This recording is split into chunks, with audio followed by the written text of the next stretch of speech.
Hello guys, welcome to your next video. This one will specifically detail how the midterm is going to be graded.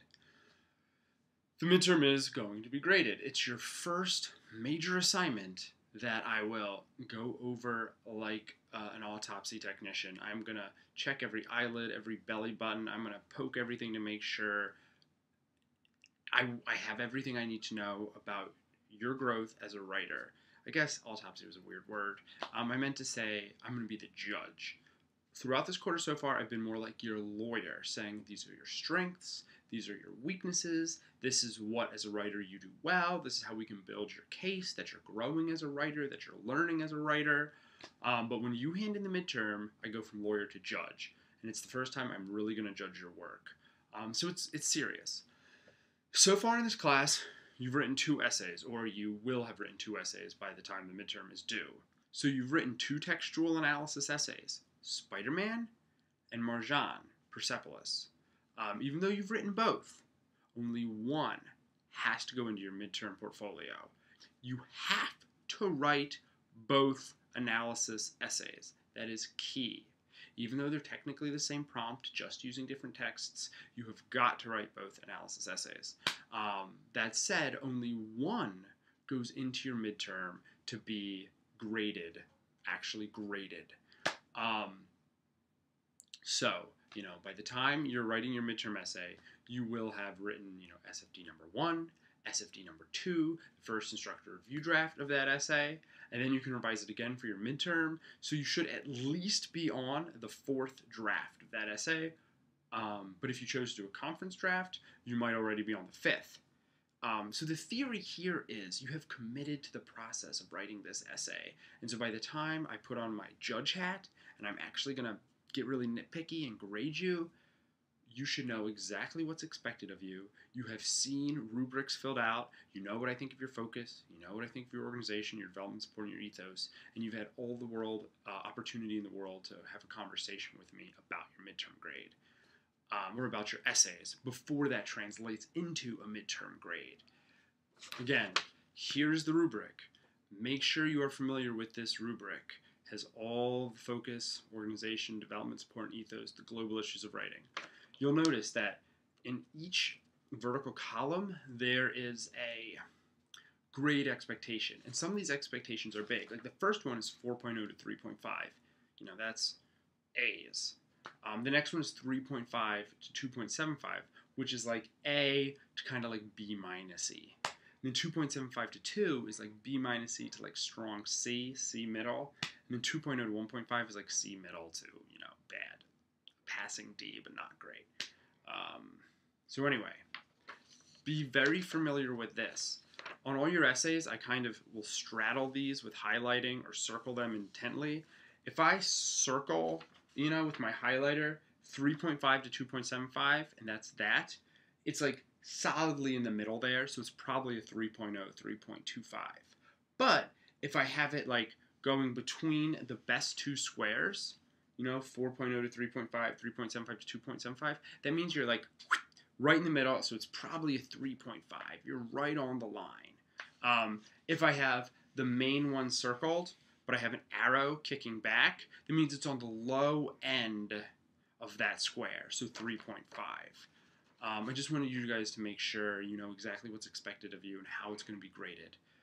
I'm going to get a grade for focus, a grade for organization, a grade for development support, a grade for ethos, average it out. So, if you have, like a 4.0, a 3.0, a 3.0, and a 2.0, averages out to a 3.0. And up until the midterm, I've kind of been even more harsh on the grading than I will be on the midterm. It's kind of like if you're preparing for the Olympics, you're going to train at altitude so you get in better shape. So it's harder to breathe and there's less oxygen coming into your blood. But then when you actually go to the Olympics and you're running at sea level, you're twice as fast. You can really knock it out. Know that I have been more strict on the first artifacts and essays because I want you to know that I have really worked hard, that I've graded you harder than I actually will on the midterm. I've wanted to kind of get your attention, to wake you up, so that you see, oh my gosh, he's really circling lower on the rubric, then I feel comfortable with that grade, so that you will have worked harder for the midterm. Please know that. But still, don't be lazy come midterm time. These are only going to be graded according to the global issues of writing: focus, organization, development, support, and ethos. That's why those things are so important. They're A, not just what all writers worry about, but they're B, how I assess you in this class.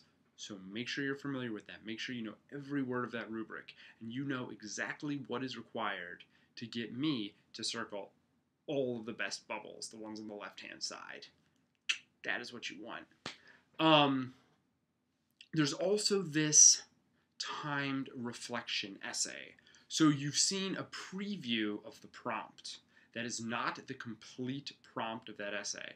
I didn't want to give you the full prompt because I want it to be timed. I want you to write it during the specific amount of time that I allot you. It shows another way for me to assess your writing skills. Under pressure, how do you think of focus, organization, development, support, and ethos? Do you remember topic sentences? Do you remember how to build arguments logically? Stuff like that. But I would be a hypocrite if I just said, oh, you have X amount of time, go write this essay, bam. Because that completely neglects what I've said since the syllabus, that writing is a process that takes time to reflect, time to revise, time to think. So I don't want to be a hypocrite. So I gave you this preview of the reflection essay prompt so that you could start to get familiar with what's expected of you. You can start to idea generate now. This intro prompt is half of the prompt. The thesis that I give you, my growth as a writer can be compared to blank because blank. That's going to be the thesis of your midterm reflection essay. But I'm going to add density and more wrinkles in the actual prompt that you will write under the gun.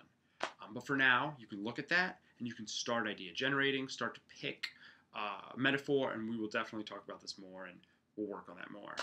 To make sure the timed essay is actually timed, there were going to be some options for drop boxes on Monday when they're due. These drop boxes will trigger on at certain times, these folders actually, and they'll have the complete prompt, and then it'll have a drop box which will disappear after the allotted amount of time.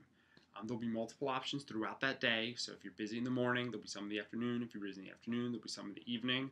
I want to make sure that this works for your schedule. There's a reason why you're taking an online class, but I still want to make sure that you're under the gun and you are showing me that you can still keep focus, organization, topic sentences, and theses in mind even while you're under the gun.